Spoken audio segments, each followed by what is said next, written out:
33 বছর পর ডাকসু নির্বাচন বৃহস্পতিবার। ভোটদানের প্রক্রিয়া নিয়ে অনিশ্চয়তা। ডাকসু নির্বাচনের প্রার্থীদের প্রাথমিক তালিকা প্রকাশ। ডাকসুর নেতৃত্বে শিবির, জুলাই প্রজন্মের বিজয় বললেন সাদিক। নির্বাচনকে পরিকল্পিত প্রহসন আখ্যা দিলেন আবিদুল। শিবিরের সমালোচনায় উমামা। ডাকসু নির্বাচনে জয়ীদের অভিনন্দন সালাউদ্দিনের। আওয়ামী লীগের সঙ্গে শিবির আঁতাতের অভিযোগ মির্জা আব্বাসের। মতিঝিল পূবালী ব্যাংকে শেখ হাসিনার লকারের সন্ধান। জব্দ করল এনবিআর, খোলা যায়নি আইনি জটিলতায়।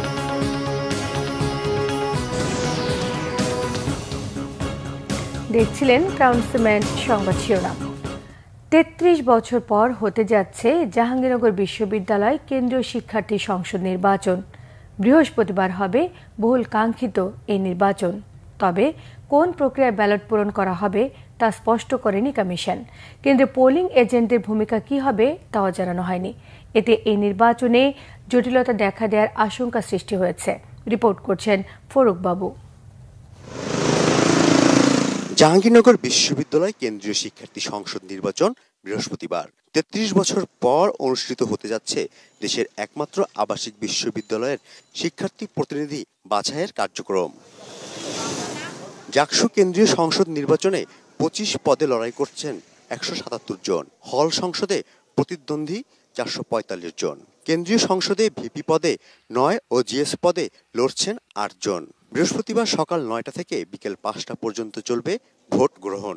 ডাকসুতে ভোটার সংখ্যা 11,919 জন।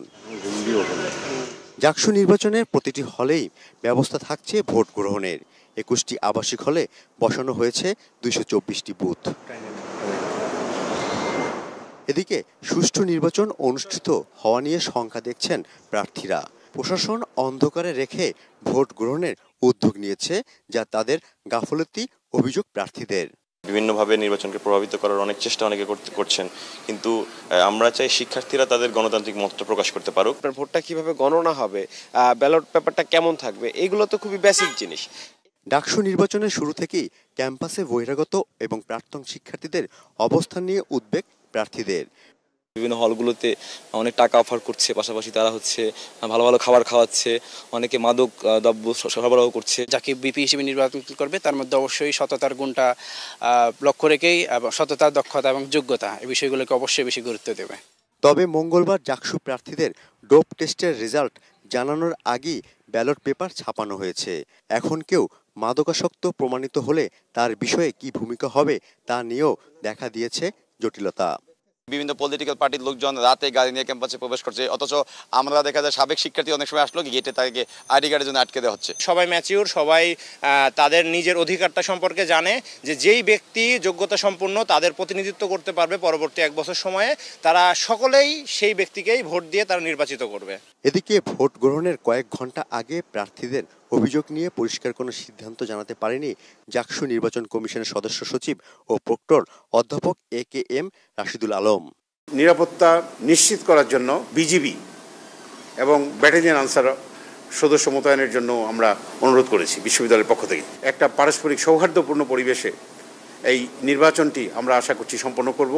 ডাকসু নির্বাচন উপলক্ষে আগামী 12 তারিখ পর্যন্ত ক্যাম্পাসে বহিরাগত প্রবেশে নিষেধাজ্ঞা করা হয়েছে।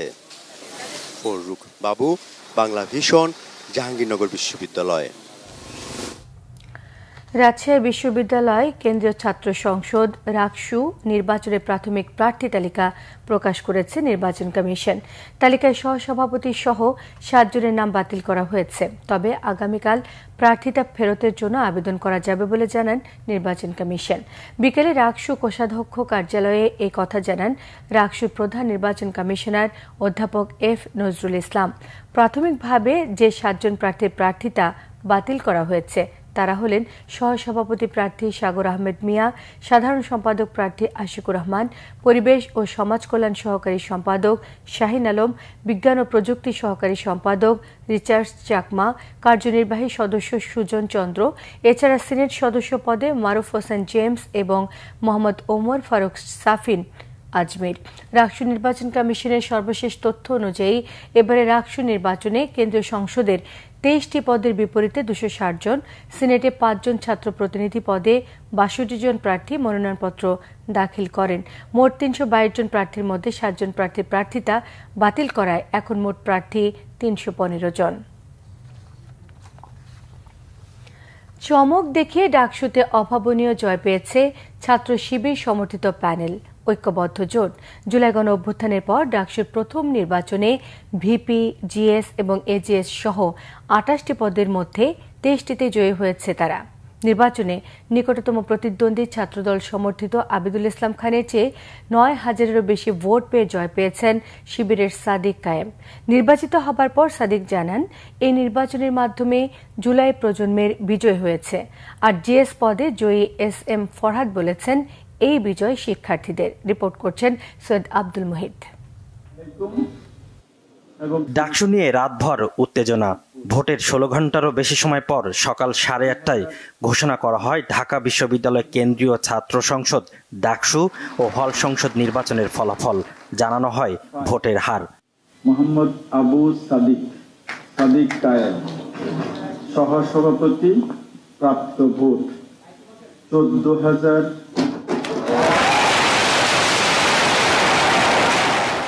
ডাকসুর ভিপি পদে জয়ী হয়েছেন শিবিরের সাদিক কায়েম। জিএস পদে একই দলের SM ফরহাদ। এজিএস পদে জয় পেয়েছেন ছাত্র শিবিরের মহিউদ্দিন খান। প্রাপ্ত ফলাফল অনুযায়ী ছাত্র শিবিরের ভিপি প্রার্থী সাদিক কায়েম সর্বমোট 14,042 ভোট পেয়েছেন। তার নিকটতম প্রতিদ্বন্দ্বী ছাত্রদল সমর্থিত ভিপি প্রার্থী মোহাম্মদ আবিদুল ইসলাম খান পেয়েছেন 5,708 ভোট। এছাড়া জিএস পদে শিবির প্যানেলের SM ফরহাদ 10,794টি ভোট। তার নিকটতম প্রতিদ্বন্দ্বী ছাত্রদল সমর্থিত তানভীর বাড়ি হামিম পেয়েছেন 5,283 ভোট। ফলাফল ঘোষণার পর আনুষ্ঠানিক প্রতিক্রিয়ায় সাদিক কায়েম ও SM ফরহাদ বলেন, এই বিজয় সবার। ডাকসু নির্বাচনে জয় অথবা পরাজয়ের কিছু নেই। ডাকসু নির্বাচনের মাধ্যমে জুলাইয়ের প্রজন্ম বিজয়ী হয়েছে। ডাকসু নির্বাচনের মাধ্যমে ঢাকা বিশ্ববিদ্যালয়ের শিক্ষার্থীরা বিজয়ী হয়েছে এবং ডাকসু নির্বাচনের মাধ্যমে জুলাইয়ের আকাঙ্ক্ষা বিজয় হয়েছে, শহীদদের আকাঙ্ক্ষা বিজয় হয়েছে। আমরা দৃঢ়কণ্ঠে বলতে চাই, ডাকসু নির্বাচনে ঢাকা বিশ্ববিদ্যালয়ের শিক্ষার্থীরা সাদিক কায়েম, SM ফরহাদ, মহিউদ্দিন খান সহ ঐক্যবদ্ধ শিক্ষার্থী জোটের আমাদের প্যানেলের উপর যে আমানত রেখেছে, আমরা সেই আমানতের যথাযথ হক আদায় করবো ইনশাআল্লাহ। এটি কোনো শিবিরের বিজয় নয়, এটি কোনো সাদিক কায়েম ফরহাদের বিজয় নয়, এটি মূলত শিক্ষার্থীদের বিজয়। আমরাও আজকে থেকে, এখন থেকে আমরা সকল শিক্ষার্থীদের প্রতিনিধি হয়ে, প্রত্যেকটা শিক্ষার্থীর ভাই হয়ে কিংবা বোন হয়ে কাজ করতে চাই। ডাকসু ইলেকশনের আগে কিংবা ডাকসু ইলেকশন চলাকালীন সময়টাতে যত রকমের মত বিমত হয়েছে, পক্ষ বিপক্ষ হয়েছে, নানা মত হয়েছে, সব কিছুর ঊর্ধ্বে এসে সব কিছু ভুলে যেয়ে ঢাকা বিশ্ববিদ্যালয়ের সকল শিক্ষার্থীকে ধারণ করে, সকল শিক্ষার্থীর ভাই হয়ে কিংবা সকল শিক্ষার্থীর প্রতিনিধি হয়ে, সকল শিক্ষার্থীর সহযোদ্ধা হয়ে আমরা তাদের ভয়েসগুলো রেজ করতে চাই, তাদের সাথে কাজ করতে চাই। নির্বাচনের ডাকসু ও হল সংসদের বেশিরভাগ পদেও শিবির সমর্থিত প্যানেলের প্রার্থীরা জয় পেয়েছে। সৈয়দ আব্দুল মুহিত, বাংলা ভিশন, ঢাকা। ডাকসু নির্বাচনকে পরিকল্পিত প্রহসন বলে প্রত্যাখ্যান করেছেন ছাত্রদল সমর্থিত ভিপি প্রার্থী আবিদুল ইসলাম খান। আর ভোট বর্জনের সঙ্গে সঙ্গে ছাত্র শিবিরের বেইমানি ইতিহাসে লেখা থাকবে বলে মন্তব্য করেছেন স্বতন্ত্র শিক্ষার্থী ঐক্য প্যানেলের ভিপি প্রার্থী উমামা ফাতিমা। ভোট গণনার সময় নিজেদের ফেসবুক প্রোফাইলে স্ট্যাটাসের মাধ্যমে এসব কথা জানিয়েছেন তারা। আবির তার স্ট্যাটাসে জানান, পরিকল্পিত কারচুপির এই ফলাফল ভোটের দিন দুপুরের পরপরই অনুমান করেছিলেন। প্রহসনের এই নির্বাচন প্রত্যাখ্যান করেন ছাত্রদল সমর্থিত ভিপি প্রার্থী। এদিকে আরেক ভিপি প্রার্থী উমামা তার স্ট্যাটাসে জানান, অভিনব পন্থায় নির্বাচন কারচুপি হয়েছে, বাংলাদেশের ইতিহাসে কালরাত হয়ে থাকবে। এর আগে ফেসবুকে দেওয়া আরেক পোস্টে উমামা জানান, 5 আগস্টের পর জাতিকে লজ্জা উপহার দিল ঢাকা বিশ্ববিদ্যালয় প্রশাসন। ডাকসু নির্বাচনে বিজয়ীদের ব্যক্তিগতভাবে অভিনন্দন জানিয়েছেন বিএনপি স্থায়ী কমিটির সদস্য সালাউদ্দিন আহমেদ। তিনি বলেন, ডাকসু নির্বাচন জাতীয় নির্বাচনে প্রভাব ফেলবে না। জনগণের কাছে জবাবদিহিতামূলক রাজনীতি বাস্তবায়ন জরুরি বলে মনে করেন তিনি। সাম্য ও মানবিক মর্যাদা বাস্তবায়নের জন্য বিএনপি রাজনীতি করছে বলেও জানিয়েছেন সালাউদ্দিন আহমেদ। রিপোর্ট করছেন সিকান্দার ইমান। পুরুষের পাশাপাশি নারীরও দরকার। জাতীয়তাবাদী মহিলা দলের প্রতিষ্ঠা বার্ষিকী উপলক্ষে আলোচনা সভায় দলটির সভানেত্রী আফরোজা আব্বাস অবাধ, সুষ্ঠু ও গ্রহণযোগ্য নির্বাচনের তাগিদ দেন। সে নির্বাচনে নারীদের অংশগ্রহণের বিষয়টি জোর দেন তিনি। আমরা যখন সরাসরি নির্বাচনে অংশগ্রহণের জন্য বলতে চাই, তখন আপনারা বলেন আপনাদের মহিলা কই, মহিলা আমাদের কোথায় আপনারা দেখতে চান, দেখার সুযোগ তো আপনারা দেন না। আমরা এই যে 67টা জেলা, 10টা মহানগর আমরা সম্মেলন করেছি, আমরা দেখেছি আমাদের কত যোগ্য নারী নেতৃত্ব আছে প্রত্যেকটা জেলায় এবং মহানগরে, কিন্তু সেই দেখার সুযোগ আপনাদের হয় না। এই যে আজকে মঞ্চে বসে আছেন, অন্তত 12 জন আমরা বসে আছি, 12 জনই আমি মনে করি আমরা যোগ্য, কিন্তু আপনারা যোগ্যতার মাপকাঠি আপনারা দেখতে চান না। আপনারা বলেন দিলে কি আপনারা পাশ করবেন? আমরা পাস না করি, আপনারা দিলে কি আপনারাই পাস করবেন? তো পাস তো সবাই করবে না, আপনাদের তো রিস্ক নিতে হবে। বিএনপির স্থায়ী কমিটির সদস্য সালাউদ্দিন আহমেদ বলেন, 2024 সালের গণ অভ্যুত্থানের পর রাজনৈতিক সংস্কৃতির পরিবর্তনের সুযোগ এসেছে। এই সুযোগকে কাজে লাগিয়ে জনগণের কাছে জবাবদিহিতামূলক রাজনীতি বাস্তবায়ন জরুরি। আমরা এমন রাষ্ট্র ব্যবস্থা, এমন সরকার ব্যবস্থা প্রতিষ্ঠা করতে চাই সামনের জীবনে, যার মূল ভিত্তি হবে এদেশের সমাজের, রাষ্ট্রের সর্বক্ষেত্রে জনগণের কাছে জবাবদিহিতার রাজনীতি সৃষ্টি করা এবং সুশাসন, নৈতিকতার রাজনীতি সৃষ্টি করা, সাম্য এবং মানবিক মর্যাদা ভিত্তিক রাষ্ট্র ব্যবস্থা গঠন করে রাজনীতি আমরা অব্যাহত রাখতে চাই। ঢাকা বিশ্ববিদ্যালয়ে ছাত্র সংসদ নির্বাচনে বিজয়ীদের ব্যক্তিগত অভিনন্দন জানিয়ে জাতীয় রাজনীতির সাথে যোগসূত্রের বিষয়ে কথা বলেন সালাউদ্দিন আহমেদ। যারা আজকে জয়ী হয়েছে তাদের দেখলাম প্যানেলটা ছিল ঐক্যবদ্ধ শিক্ষার্থী জোট। সেই ব্যানারে যারা জয়ী হয়েছে আমি আবারও ব্যক্তিগতভাবে তাদেরকে অভিনন্দন জানাই। আমাদের 2024-এর ছাত্র গণ অভ্যুত্থান পরবর্তী সময়ে আমাদের সবচেয়ে বড় সংগ্রামের নাম হচ্ছে, আমরা আরেকটি সংগ্রামে লিপ্ত আছি। সেই সংগ্রাম হচ্ছে বাংলাদেশের নতুন যাত্রায় রাজনৈতিক সংস্কৃতি পরিবর্তনের সংগ্রাম। যে কোনো ষড়যন্ত্রের বিরুদ্ধে শক্ত অবস্থানের কথাও জানান সালাউদ্দিন আহমেদ। প্রস্তুত হই এবং প্রতিষ্ঠা করি। সিকান্দার রেমান, বাংলা ভিশন, ঢাকা। এদিকে বিএনপি স্থায়ী কমিটির সদস্য মির্জা আব্বাস বলেছেন, তলে তলে আওয়ামী লীগের সঙ্গে আঁতাত করে ডাকসু নির্বাচনে ছাত্রলীগের সকল ভোট জামায়াত শিবির নিয়ে নিয়েছে। জামায়াত শিবিরের এত ভোট কোথা থেকে এলো সে প্রশ্ন তুলেছেন তিনি। সন্ধ্যায় চট্টগ্রামের একটি কনভেনশন হলে বিএনপির সাবেক ভাইস চেয়ারম্যান আব্দুল্লাহ আল নোমানের শোক সভায় তিনি এসব কথা বলেন। তিনি আরো বলেন, জামায়াত নেতারা বৈঠকে বসে বিএনপিকে বারবার বলে আওয়ামী লীগ যাতে আর কখনোই ক্ষমতায় ফিরতে না পারে সেদিকে খেয়াল রাখতে হবে, কিন্তু অন্যদিকে আঁতাত করে ছাত্রলীগের ভোট নিজেদের ভোট বক্সে নিয়েছে। মির্জা আব্বাস আরও জানান, দেশে বিদেশে বিএনপিকে নিয়ে ষড়যন্ত্র চলছেই। 5 আগস্টের পর দেশের বিভিন্ন স্থানে বিএনপি নানা অপকর্ম করছে বলে যে অভিযোগ উঠেছে তা সত্য নয়। তিনি আরও বলেন, বিএনপির ভেতরে ঢুকে এই সকল অপকর্ম করছে আওয়ামী লীগ আর দোষ চাপাচ্ছে বিএনপির উপর। দেশে এবং দেশের বিরুদ্ধে এই দেশের বাইরে ষড়যন্ত্র হচ্ছে, কারণ বিএনপি একটি মাত্র দল বাংলাদেশে, যে দলের হাতে বাংলাদেশের স্বাধীনতা নিরাপদ, সার্বভৌমত্ব নিরাপদ, মানুষের জান মাল নিরাপদ। আপনি বলতে পারেন যে হ্যাঁ 5ই আগস্টের পরে তো বিএনপির লোকেরা অনেক অত্যাচার করতেছে ইত্যাদি ইত্যাদি, কথাটা সঠিক নয়। বিএনপির সঙ্গে আওয়ামী লীগ মিশিয়ে অপকর্ম করছে, আবার জামাতের সঙ্গে আওয়ামী লীগ মিলে অপকর্ম করছে, সমস্ত দোষ বিএনপির উপরে আসছে। তলে তলে আওয়ামী লীগের সঙ্গে আঘাত করে ছাত্রলীগের সকল ভোট জামাত নেই। প্রধান উপদেষ্টা ডক্টর মোহাম্মদ ইউনূস বলেছেন, সরকারি যত প্রশিক্ষণ কেন্দ্র রয়েছে সেগুলোর মূল্যায়ন করতে হবে। কী ধরনের প্রশিক্ষণ দেওয়া হচ্ছে, প্রশিক্ষণের ধরন, মান, এই সকল মানদণ্ড নির্ধারণ করে ক্যাটাগরি ভিত্তিক প্রশিক্ষণ কেন্দ্রকে র্যাঙ্কিং করার উপর জোর দেন তিনি। বুধবার প্রধান উপদেষ্টা প্রফেসর মোহাম্মদ ইউনূসের সভাপতিত্বে জাতীয় প্রশিক্ষণ কাউন্সিলের ৯ম সভা অনুষ্ঠিত হয়।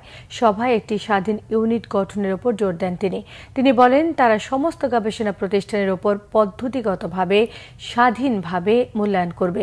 গবেষণা প্রতিষ্ঠানগুলোর সামগ্রিক দর্শন জানতে হবে, সেগুলো সঠিকভাবে পরিচালিত হচ্ছে কিনা তা খতিয়ে দেখার পরামর্শ দিয়েছেন প্রধান উপদেষ্টা।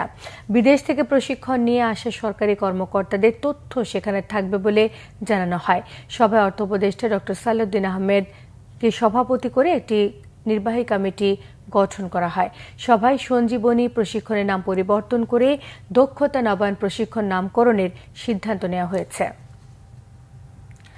সাবেক প্রধানমন্ত্রী শেখ হাসিনা নামে পূবালী ব্যাংকে থাকা একটি লকার জব্দ করেছে জাতীয় রাজস্ব বোর্ড, এনবিআরের কেন্দ্রীয় গোয়েন্দা সেল সিআইসি।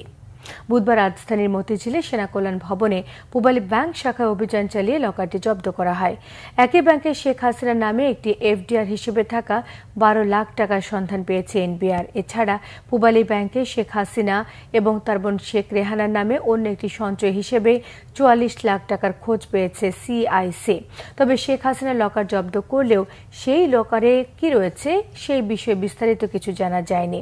এনবিআরের গোয়েন্দা সেলের দায়িত্বপ্রাপ্ত কর্মকর্তারা জানান, আইনি জটিলতায় লকারটি এখনো খোলা সম্ভব হয়নি। এ বিষয়ে আইনি পদক্ষেপের পর লকারটি খোলার ব্যবস্থা নেওয়া হবে বলে জানিয়েছে সিআইসি।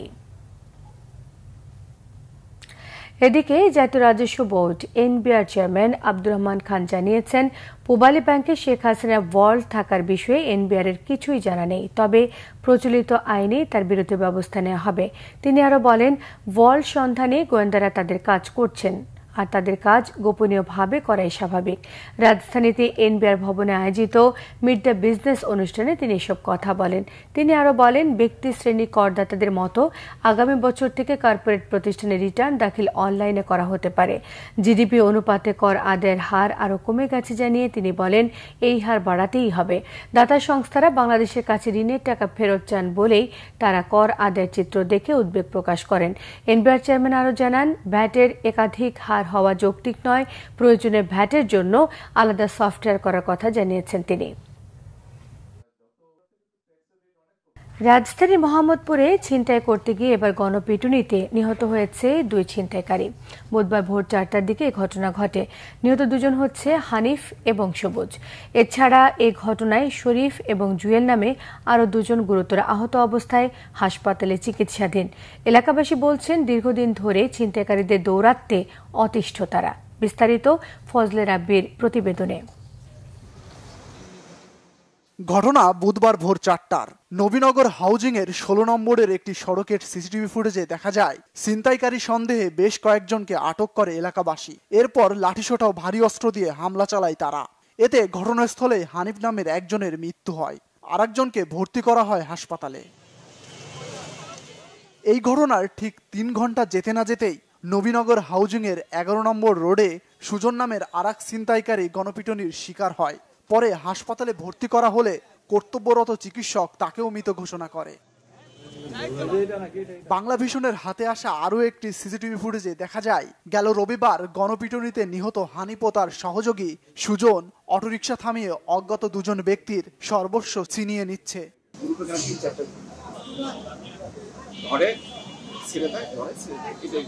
মানে সাপ লুডো খেলার মতো হয়েছে। জনগণের মানে অর্থাৎ আমরা যে মানুষ, আমাদের যে জীবনের যে একটা নিরাপত্তা আছে, সেই নিরাপত্তা পাই।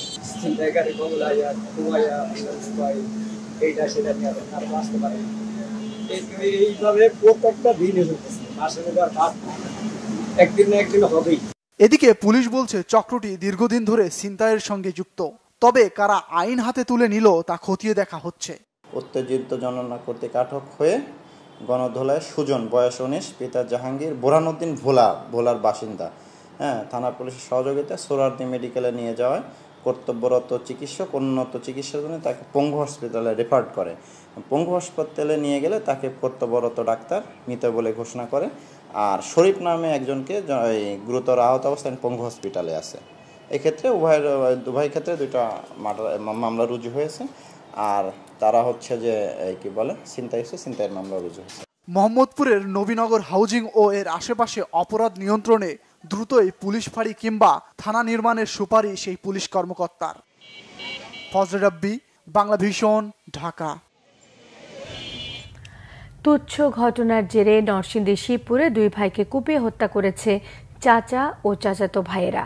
উপজেলার চক্রধা ইউনিয়নের বৈলাব গ্রামে সন্ধ্যায় এ হত্যার ঘটনা ঘটে। নিহতরা হচ্ছে সোহাগ এবং তার ছোট ভাই রানা। তারা একই গ্রামের অবসরপ্রাপ্ত সেনা সদস্য আসাদুজ্জামান মন্টুর ছেলে। এই সময় গুরুতর আহত হন নিহতদের মা শামীমা আক্তার। পুলিশ এবং এলাকাবাসী জানায়, চাচাতো ভাই দিদার বিদ্যুতের বাড়ির ব্যবহৃত টিউবওয়েলের পানি সোহাগদের বাড়ির ওপর দিয়ে নিষ্কাশন করাকে কেন্দ্র করে 2 পরিবারের মধ্যে দীর্ঘদিন যাবৎ বিরোধ চলছিল। এরই জেরে বিকেল 5:30টার দিকে উভয় পরিবারের মধ্যে কথা কাটাকাটি শুরু হয়।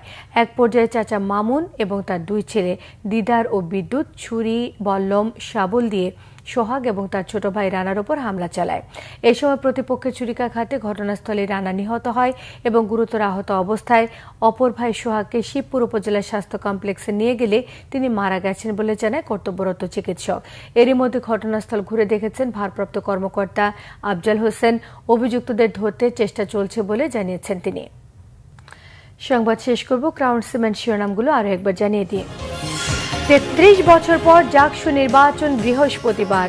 ভোটদানের প্রক্রিয়া নিয়ে অনিশ্চয়তায় ডাকসু নির্বাচনে প্রার্থীদের প্রাথমিক তালিকা প্রকাশ। ডাকসুর নেতৃত্বে শিবির, জুলাই প্রজন্মের বিজয় বললেন সাদিক। নির্বাচনকে পরিকল্পিত প্রহসন আখ্যা দিলেন আবিদুল। শিবিরের সমালোচনায় উমামা। ডাকসু নির্বাচনে জয়ীদের অভিনন্দন সালাউদ্দিনের। আওয়ামী লীগের সঙ্গে শিবির আতাতের অভিযোগ মির্জা আব্বাসের। মতিঝিল পূবালী ব্যাংকে শেখ হাসিনার লকারের সন্ধান, জব্দ করলে এনবিআর, খোলা যায়নি আইনি জটিলতায়।